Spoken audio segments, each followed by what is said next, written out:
दोस्तों नमस्कार, मैं आशीष झा एक बार फिर से आपका स्वागत करता हूं ईटी एकेडमी के इस यूट्यूब प्लेटफॉर्म पे।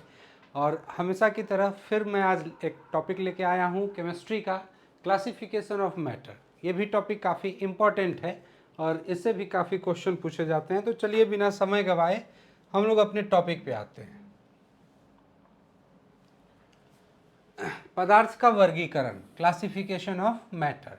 सीधी सी बात है, आप केमिस्ट्री में हम लोग क्या पढ़ते हैं? Chemistry is the study of matter, है ना। जितने भी हमारे पदार्थ हैं हमारे चारों ओर, जिससे ये पूरी दुनिया, ये ब्रह्मांड बना है, वो किन किन पदार्थों से बना है, वो अलग अलग तरह के पदार्थ, उनका क्या नेचर है, उनकी फिजिकल प्रॉपर्टी क्या है, भौतिक गुण क्या है, उनकी रासायनिक गुण क्या है, उसके केमिकल प्रॉपर्टीज़ क्या है, इन्हीं का स्टडी हम लोग करते हैं।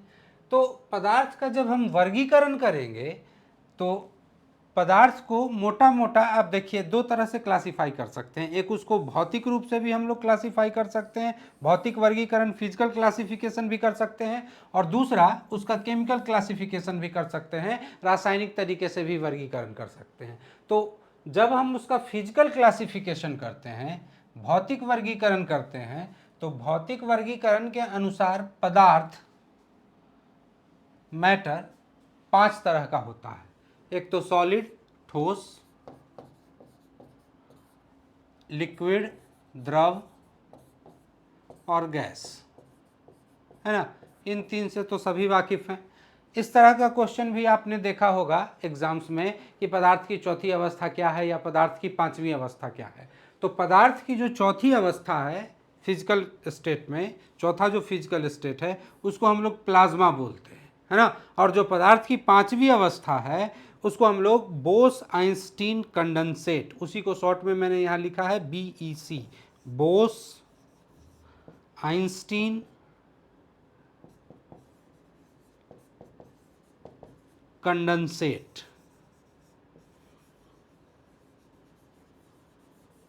Bose Einstein condensate. ये सत्येंद्र नाथ बोस और आइंस्टीन, अल्बर्ट आइंस्टीन, उन्हीं दोनों की ये संकल्पना थी। इसी की वजह से उन्हीं के नाम पर इस अवस्था का नाम रख दिया गया बोस आइंस्टीन कंडेंसेट। तो पदार्थ को भौतिक रूप से इस दुनिया में, ब्रह्मांड में जितने भी पदार्थ पाए जाते हैं, भौतिक रूप से उनको इन 5 भागों में बांटा जाता है: ठोस, द्रव, गैस, प्लाज्मा और बोस आइंस्टीन कंडेंसेट। ये याद रखिएगा, पदार्थ की चौथी अवस्था प्लाज्मा और पदार्थ की 5वीं अवस्था बोस आइंस्टीन कंडेंसेट। वहीं अगर हम केमिकल क्लासिफिकेशन, रासायनिक वर्गीकरण की बात करें, है ना, तो रासायनिक रूप से वैज्ञानिकों ने पदार्थ को 2 भागों में बांटा है। एक को कहा है प्योर यानी कि शुद्ध पदार्थ, और दूसरे को कहा है मिक्सचर यानी कि मिश्रण, है ना। तो शुद्ध पदार्थ किसको कहेंगे और मिक्सचर किसको कहेंगे?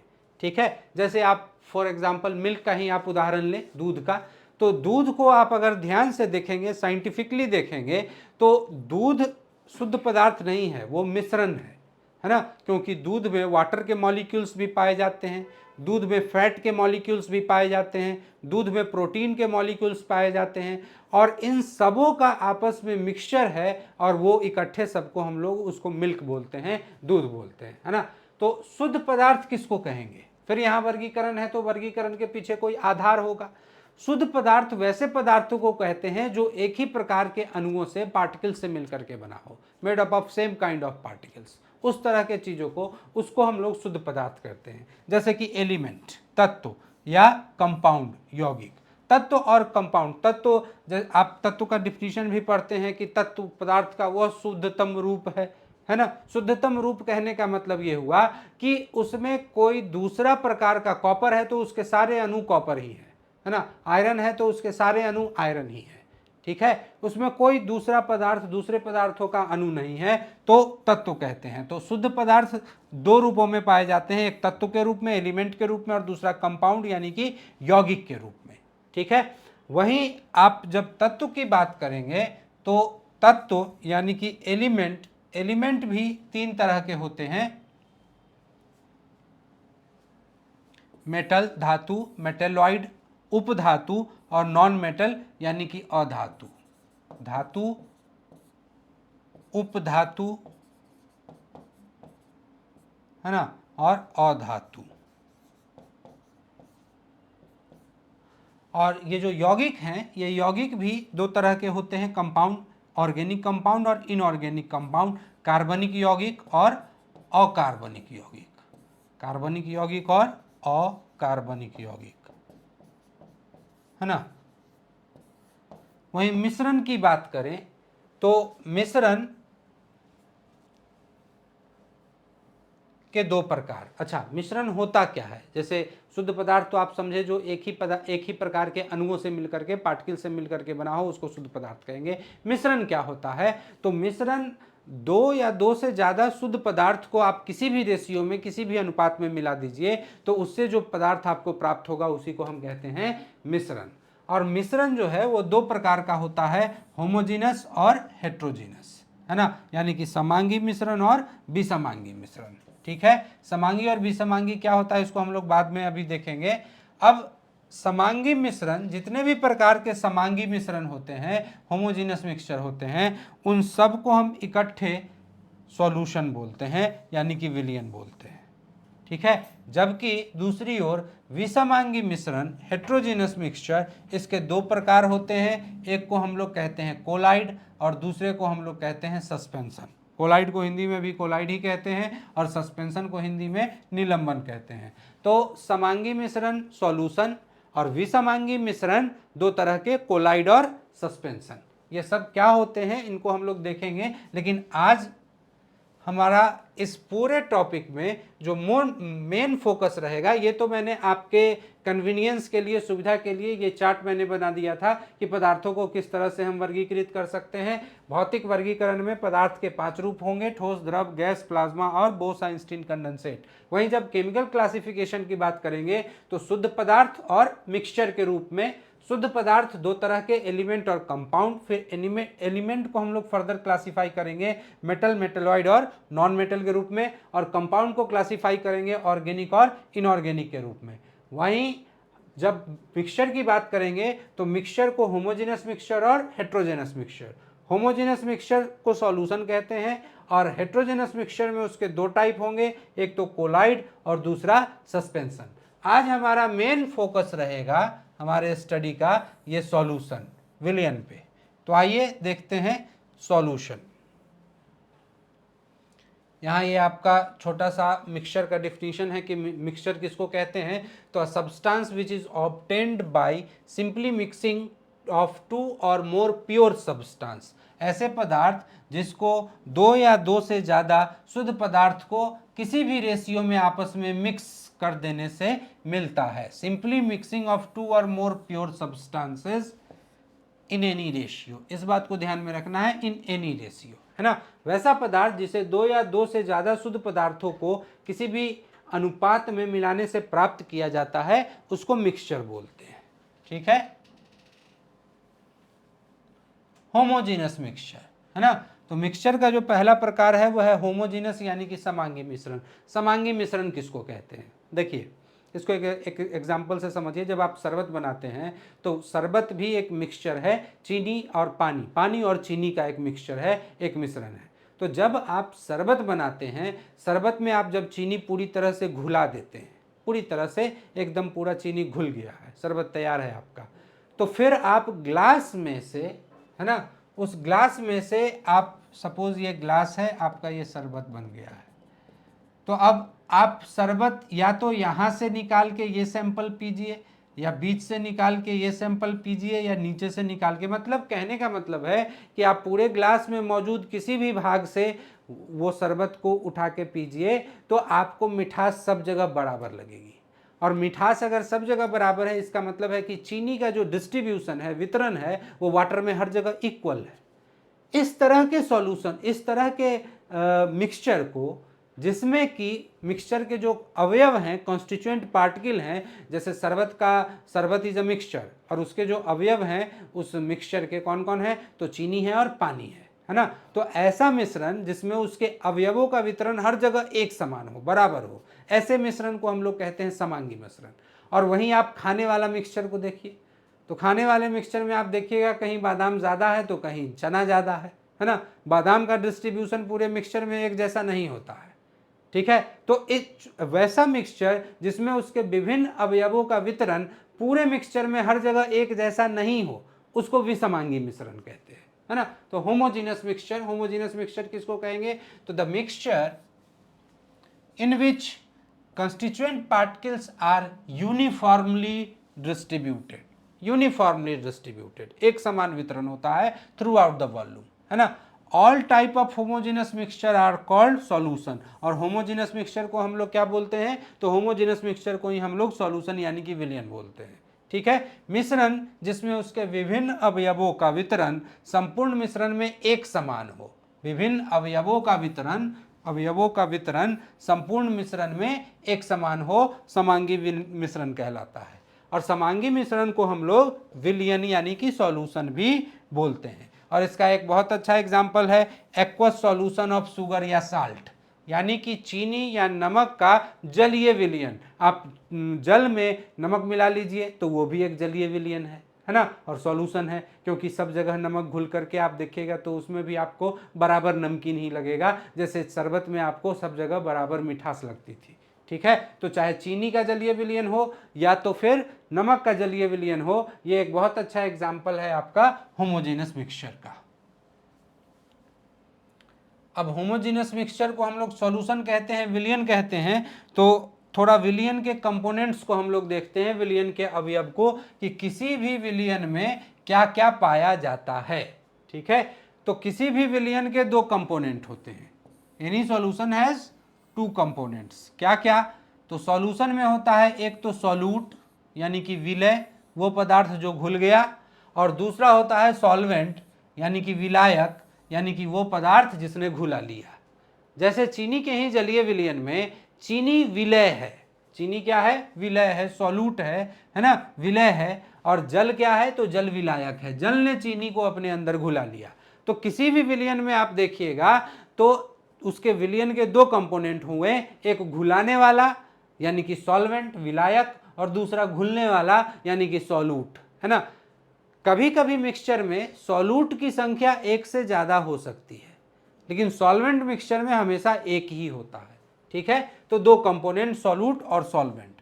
अब जैसे एग्जांपल में देखिए एक्वस शुगर सॉल्यूशन, चीनी के जलीय विलयन में, चीनी यानी कि शुगर क्या है, तो सॉल्यूट है, और वाटर क्या है, जल क्या है, तो जल सॉल्वेंट है यानी कि विलायक है। उसी तरह से solution of iodine in alcohol, इसको याद रखिएगा, आयोडीन का एल्कोहल में सॉल्यूशन, ठीक है, इसको बोलते हैं टिंचर ऑफ आयोडीन। आपसे डायरेक्ट क्वेश्चन पूछा जाएगा कि टिंचर ऑफ आयोडीन क्या है ना, तो आयोडीन का जलीय विलयन है, आयोडीन का एल्कोहल में विलयन है, आयोडीन का बेंजीन में विलयन है, इस तरह से क्वेश्चन आपको दे दिए जाएंगे। तो टिंचर ऑफ आयोडीन क्या है, तो आयोडीन और एल्कोहल का विलयन है ना, solution of iodine and alcohol is called tincture of iodine, direct question पूछा जाएगा। अब इस टिंचर ऑफ आयोडीन में आयोडीन क्या है, तो सॉल्यूट है, विलय है, और एल्कोहल क्या है, तो एल्कोहल उसके अंदर सॉल्वेंट है, ठीक है। और भी एग्जाम्पल है, आपसे क्वेश्चन अक्सर फ्रेम किया जाता है कि जो हमारे सॉफ्ट ड्रिंक्स होते हैं या सोडा वाटर होता है, उस सोडा वाटर में कौन सी गैस घुली होती है, ठीक है। तो जितने भी एरेटेड ड्रिंक्स या सोडा वाटर है उसमें कार्बन डाइऑक्साइड गैस घुला होता है, और वो कार्बन डाइऑक्साइड क्या है, तो वो सॉल्यूट है, वो घुला है, किसमें घुला है, तो जल में, तो जल यहाँ क्या है, सॉल्वेंट है ना। तो ये कुछ एग्जाम्पल्स हैं, ये इन एग्जाम्पल से आपसे प्रश्न ऐसा भी हो सकता है कि जो एयर है हमारा, वो एयर क्या है, किस तरह का मिक्सचर है, होमोजेनस मिक्सचर है कि हेट्रोजेनस मिक्सचर है। तो एयर, शुद्ध हवा, pure air is an example of homogeneous mixture, gas का मिक्सचर है। होमोजेनस मिक्सचर इस वजह से क्योंकि आप इंडिया से एयर का सैंपल लीजिए या आप यूरोप से एयर का सैंपल लीजिए, पृथ्वी में मौजूद किसी भी स्थान से आप एयर का सैंपल लीजिए, कमोबेश जो अलग अलग गैस है, oxygen, nitrogen, argon, carbon dioxide, सबका रेशियो आपको हर जगह बराबर ही मिलेगा, यानी कि वितरण सारे गैसों का हर जगह बराबर है, इसीलिए एयर को होमोजीनियस मिक्सचर कहा जाता है।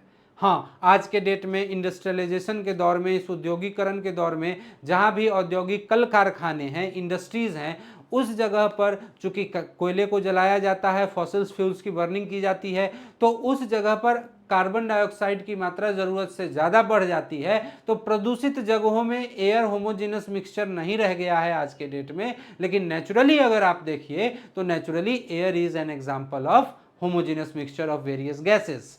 अब इसमें कौन सॉल्यूट है कौन सॉल्वेंट है, तो देखिए सॉल्वेंट पकड़ने का एक तरीका यह भी है कि जिसकी मात्रा ज़्यादा हो वो क्या है, सॉल्वेंट है। तो नाइट्रोजन की मात्रा सबसे ज़्यादा है तो नाइट्रोजन एक्ट्स एज सॉल्वेंट, और बाकी गैस उसमें क्या है, तो बाकी गैस उसमें सॉल्यूट है। ठीक है, इसी तरह से होमोजेनियस मिक्सचर का एक बहुत अच्छा एग्जाम्पल है एल्लोइज। एल्लोइज कहने का मतलब कि मिश्र धातु, है ना, दो धातुओं को बना करके जो एक धातु तैयार किया जाता है उसको हम लोग कहते हैं मिश्र धातु। Alloys are very good example of homogeneous mixture, solid का सॉलिड में मिक्सचर, होमोजेनियस मिक्सचर, है ना। अब चूंकि एल्लोइज की बात हुई है, मिश्र धातु की बात हुई है, तो इससे क्वेश्चन आपके अक्सर पूछे जाते हैं कि कोई आप मिश्र धातु का नाम दे दिया जाता है और आपसे पूछा जाता है कि बताइए ये किन किन किन अन्य धातुओं का मिश्रण है या मिक्सचर है। तो कुछ एग्जाम्पल्स यहीं पे हम लोग रिवाइज कर लेते हैं, जैसे ब्रास, पीतल, पीतल किसका किसका है, तो कॉपर, तांबा और जस्ते का, जिंक का, कॉपर और टिंक का, कॉपर और जिंक का, जस्ते का। ब्रॉन्ज यानी कि कांसा, तो कांसा मिश्र धातु है कॉपर का और टिन का, Sn, है ना, कॉपर, तांबा और टिन का। ठीक है, उसी तरह से स्टील, तो स्टील किसका मिश्र धातु है, तो आयरन, लोहा और कार्बन का, है ना। यहाँ ध्यान में रखिएगा स्टील एक ऐसा मिश्र धातु है जिसमें एक धातु और एक अधातु, कार्बन अधातु है। ठीक है, यहाँ पर क्वेश्चन ऐसा भी फ्रेम किया जाता है कि स्टील में, स्टील बनाने के लिए लोहे में कार्बन क्यों मिलाया जाता है। ठीक है, तो एक बात ध्यान में रखिएगा, कार्बन जो है, जो प्योर लोहा है वो काफ़ी सॉफ्ट होता है, वो उतना हार्ड नहीं होता है। तो हार्डनेस लाने के लिए, लोहे को हार्डनेस प्रोवाइड करने के लिए, है ना, उसमें कार्बन मिलाया जाता है, तो कार्बन से लोहे में कठोरता आती है, हार्डनेस आता है। वहीं आपने स्टेनलेस स्टील का भी नाम सुना होगा, स्टेन का मतलब दाग, लेस का मतलब नहीं होना, यानी कि वैसा स्टील जिसमें जंग नहीं लगे। ठीक है, उसको कहते हैं हम लोग स्टेनलेस स्टील, और वो भी मिश्र धातु है किसका किसका, तो स्टील है तो फेरस और कार्बन, लोहा और कार्बन तो होगा ही होगा। जंग नहीं लगने के लिए उसमें निकल और क्रोमियम मिलाया जाता है। तो ऐसा क्वेश्चन भी आपसे पूछा जाता है कि स्टील में जंग नहीं लगने के लिए उसमें कौन से पदार्थ मिलाए जाते हैं या कौन सा धातु मिलाया जाता है, तो क्रोमियम और निकल। ये एंटी रस्ट जो प्रॉपर्टीज है जो स्टील को प्रोवाइड करता है, वो एंटी रस्ट प्रॉपर्टीज कौन प्रोवाइड करता है, जंग निरोधक शक्ति, तो वो निकल और क्रोमियम करता है। कार्बन हार्डनेस प्रोवाइड करता है और एंटी रस्ट प्रॉपर्टीज निकल और क्रोमियम प्रोवाइड करता है। ठीक है, और भी कुछ मिश्र धातु हैं, जैसे जर्मन सिल्वर, ये भी अक्सर पूछा जाता है कि जर्मन सिल्वर किसका मिश्र धातु है। यहाँ जितने भी मिश्र धातुओं को मैंने एज एग्जाम्पल शामिल किया है, मिश्र धातु हैं तो बहुत, और सबको पढ़ना पॉसिबल नहीं है, लेकिन उसमें से जो अक्सर क्वेश्चन पूछे जाने वाले मिश्र धातु हैं उनको मैंने यहाँ पर इकट्ठा किया है। जर्मन सिल्वर, जर्मन सिल्वर मिश्र धातु है कॉपर का, जिंक का और निकल का। ये सब आप एकदम रट जाइए, इसको याद रखिएगा, अक्सर क्वेश्चन पूछा जाता है इनसे। उसी तरह से ड्यूरेलियम, ड्यूरेलियम का इस्तेमाल हवाई जहाज इंडस्ट्री में करते हैं, इस तरह से भी क्वेश्चन पूछा जाता है कि जो एयर इंडस्ट्री है, एरोप्लेन इंडस्ट्री है हमारा, उसमें किस धातु का उपयोग करते हैं, तो ड्यूरेलियम का। क्वेश्चन इस तरह से भी पूछा जाता है कि ड्यूरेलियम किसका मिश्र धातु है, तो एल्यूमिनियम का। हालांकि एल्यूमिनियम मेन मिश्र धातु है, मेन धातु है। एल्यूमिनियम के अलावा भी ड्यूरेलियम में कॉपर, मैग्नीशियम और मैंगनीज।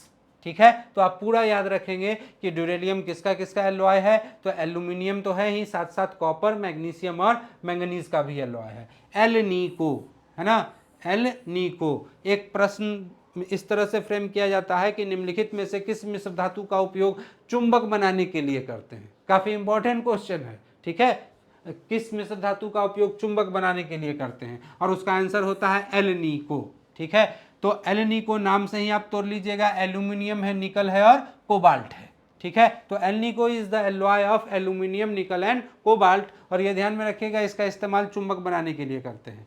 फिर गन मेटल, ये भी अक्सर पूछा जाता है, कॉपर का, टिन का और जिंक का। गन मेटल कॉपर का, टिंक का और जिंक का। इसी तरह से सोल्डर टका, तो सोल्डर जो है वो टिन और लीड का, टिन और लीड का, ठीक है।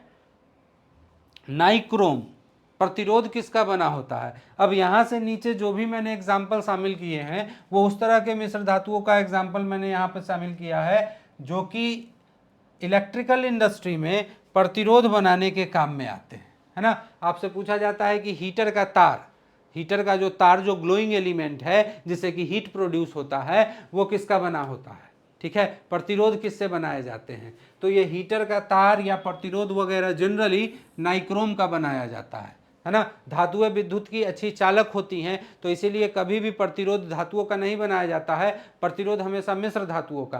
धातुओं को आपस में मिक्स करके मिश्र धातु बनाने से उसकी इलेक्ट्रिकल रेसिस्टेंस जो विद्युत प्रतिरोधी क्षमता है वो बढ़ जाती है, इसीलिए प्रतिरोध हमेशा मिश्र धातुओं का बनाते हैं। तो नाइक्रोम उसमें एक बहुत फेमस प्रतिरोध बनाने वाला एलिमेंट है, वो है आयरन, निकल, क्रोमियम और मैंगनीज का एलॉय, ठीक है। उसी तरह से प्रतिरोध बनाने के लिए मैंगानीन का भी इस्तेमाल करते हैं, और मैंगानीन कॉपर, मैंगनीज और निकल का एलॉय है। उसी तरह से कॉन्स्टेंटेन, है ना।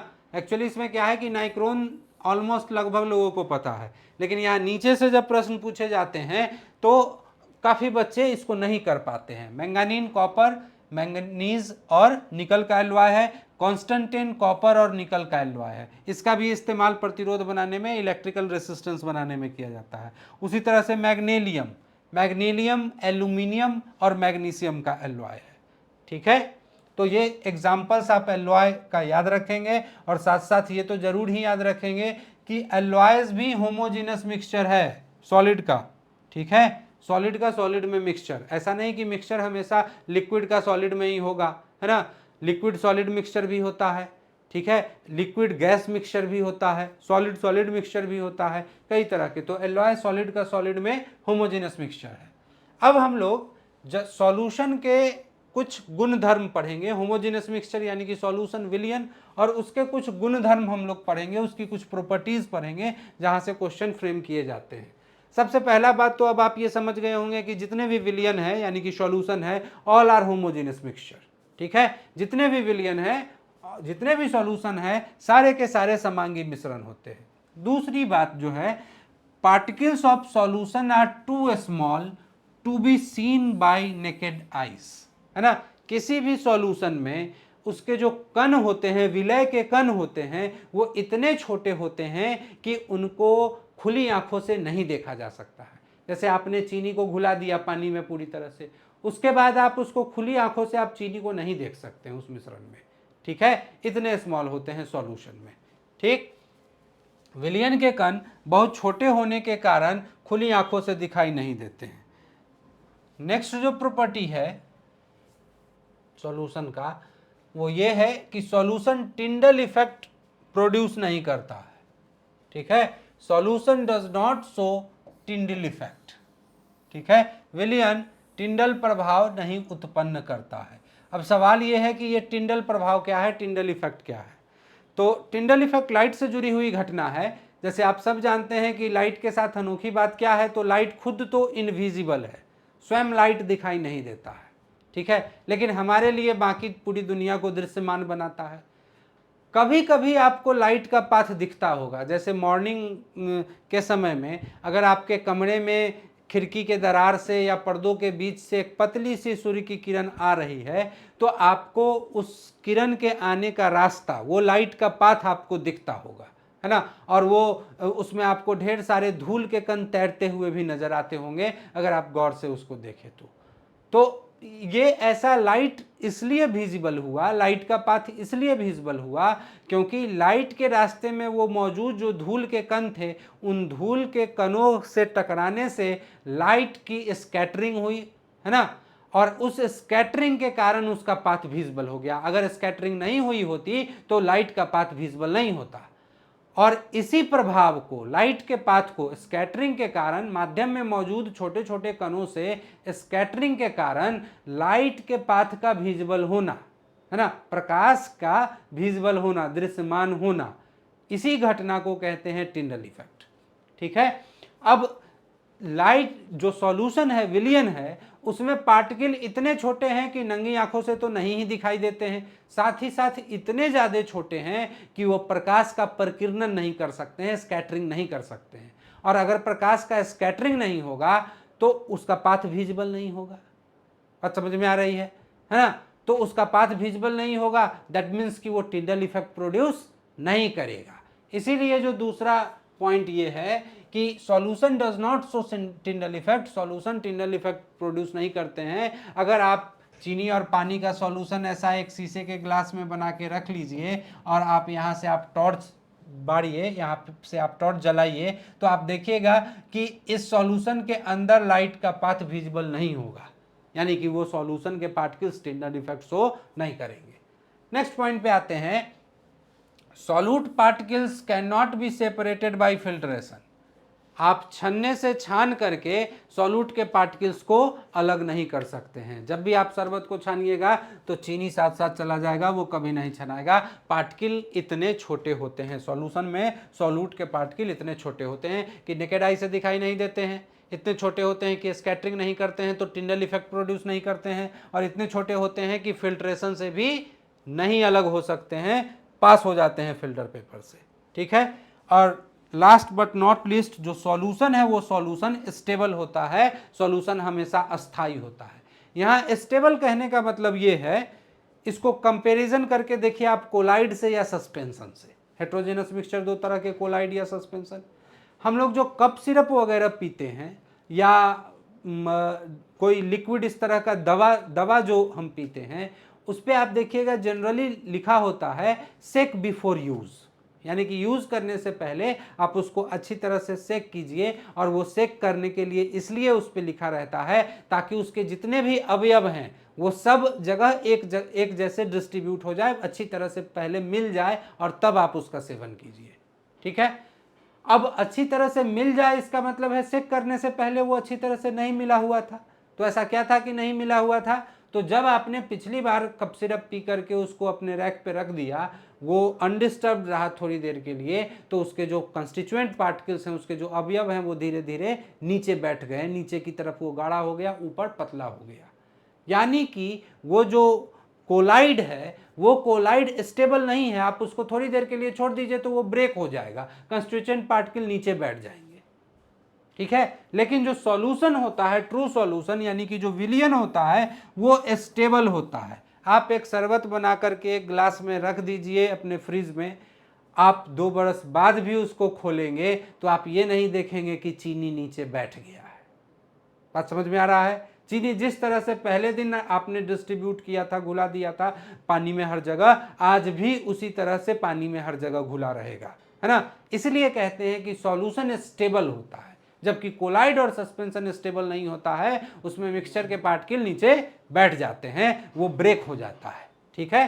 तो true solutions are always stable, वो एकदम अस्थाई होते हैं। ठीक है। ये कैरेक्टरिस्टिक्स आप सॉल्यूशन के याद रखिएगा, यहां से क्वेश्चन पूछे जाएंगे।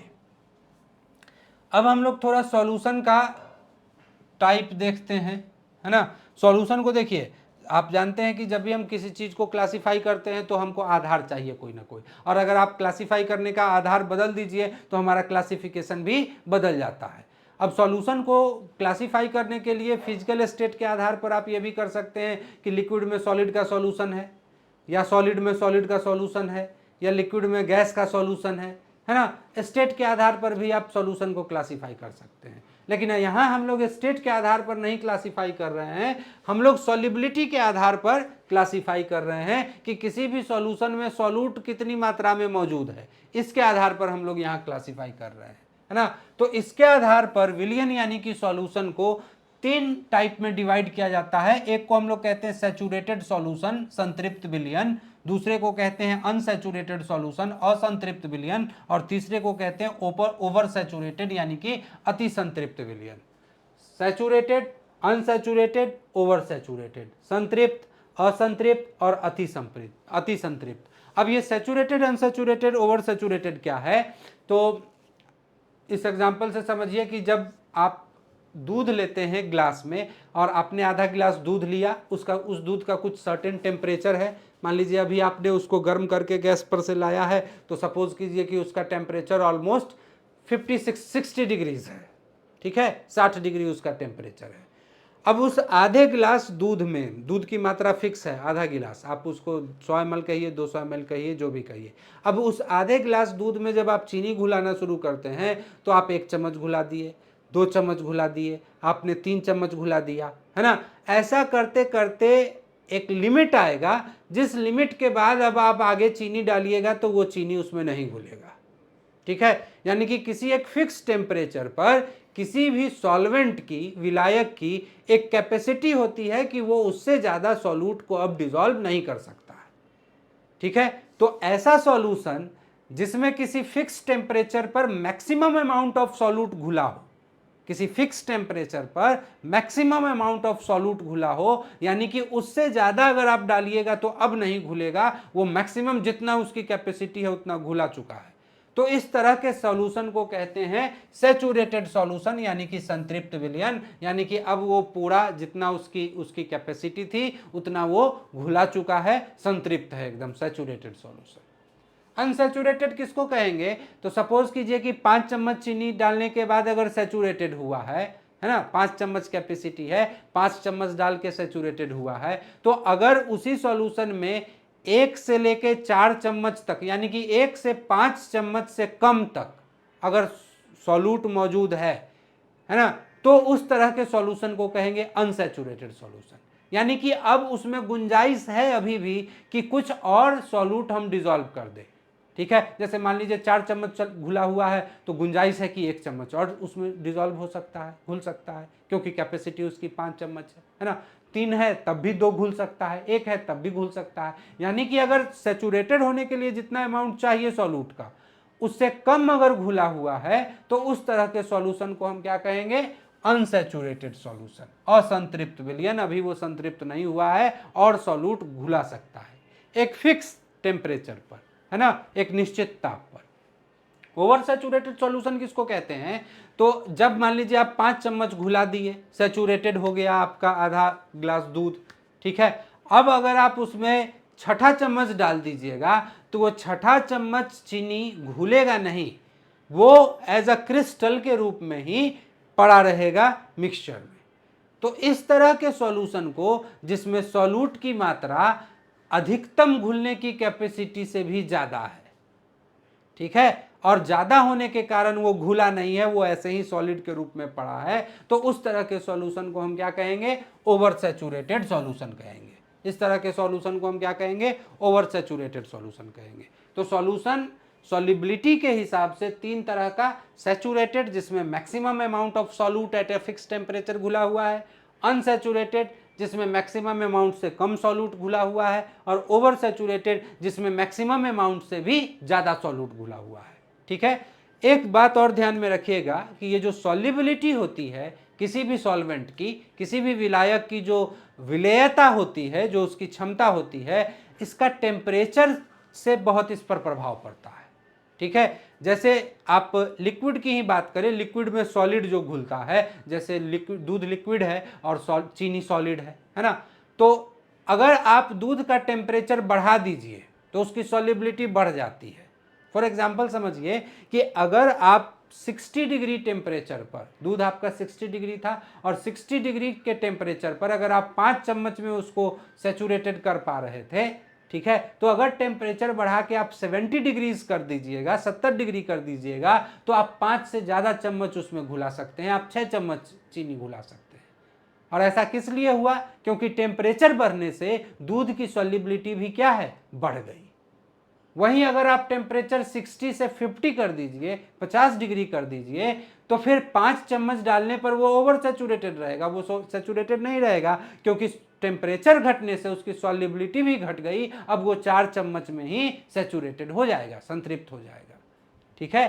तो सॉल्युबिलिटी पर टेम्परेचर का इफेक्ट होता है, इसी वजह से टेम्परेचर को बढ़ा के या टेम्परेचर को घटा के हम किसी सैचुरेटेड सॉल्यूशन को अनसैचुरेटेड बना सकते हैं और अनसैचुरेटेड सॉल्यूशन को सैचुरेटेड बना सकते हैं। बात समझ में आ रही है? ठीक है। और टेम्परेचर के इसी असर को समझाने के लिए यहां पर मैंने नोट करके 2 बातें लिखी हैं जो आज के इस सॉल्यूशन वाले टॉपिक का आखिरी पॉइंट है। वो दो बातें क्या हैं? तो solubility of solids in liquid, liquid में सॉलिड की विलीयता, लिक्विड में सॉलिड की विलीयता, जैसे जल में चीनी की विलीयता, जल में नमक की विलीयता, दूध में चीनी की विलीयता, है ना। लिक्विड में सॉलिड की विलीयता, solubility of liquid, solubility of solids in liquid increases, बढ़ती है। लिक्विड में सॉलिड की यानी कि द्रव में ठोस की विलीयता बढ़ती है, इंक्रीजेस। कब बढ़ती है? तो विथ इंक्रीज इन टेम्परेचर, जब टेम्परेचर भी बढ़ता है। एक बार एकदम याद रखिएगा कि लिक्विड में सॉलिड की विलीयता बढ़ती है जब टेम्परेचर बढ़ता है, ठीक है। And vice versa, vice versa का मतलब ठीक इसका उल्टा, यानी कि लिक्विड में सॉलिड की विलीयता घटती है जब तापमान कम होता है, यानी कि तापमान कम करके आप विलीयता को कम कर सकते हैं और तापमान बढ़ा के आप विलीयता को बढ़ा सकते हैं, ठीक है। लिक्विड में सॉलिड की, ये बात ध्यान में रखिएगा। वहीं विलयन, लिक्विड में गैसों का भी तो विलयन होता है, ठीक है। तो वहां पर मामला थोड़ा उल्टा है, इसीलिए ये सेकंड पॉइंट भी ध्यान दीजिएगा। Solubility of gases in liquid, liquid में गैसेस की विलीयता, ठीक है। लिक्विड में गैस घुले होते हैं, इसमें कोई आश्चर्य की बात नहीं है, क्योंकि आप सबने पढ़ा होगा कि जो जलीय जीव हैं जैसे मछली, वो जल में घुले हुए ऑक्सीजन को ही ग्रहण करता है और उसी से अपना शोषण करता है ना।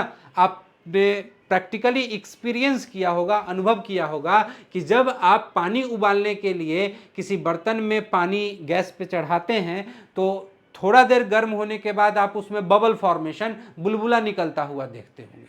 वो बुलबुला इज नथिंग बट पानी में जो डिजॉल्व, जो घुले हुए गैस हैं, ताप बढ़ने से, ठीक है, तापमान बढ़ने से गैसेस की जल में विलीयता कम हो जाती है। यहाँ सॉलिड से उल्टा पोजीशन है ना। लिक्विड में, द्रव में सॉलिड की विलीयता टेम्परेचर बढ़ने से बढ़ती है, लेकिन गैसेस की विलीयता घट जाती है, कम हो जाती है। और जैसे ही गैसेस की विलीयता कम होगी तो जो ज़्यादा गैस अब घुले हुए हैं वो बुलबुला बन के बबल फॉर्मेशन होके वो ऊपर आने लगते हैं, ठीक है।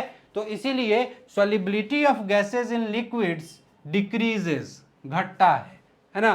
कब घटता है? तो विथ इंक्रीज इन टेम्परेचर, जब टेम्परेचर बढ़ता है, ठीक है। And vice versa, vice versa का मतलब उल्टा, यानी कि द्रव में गैसों की विलीयता बढ़ेगी, ठीक है। कब बढ़ेगी?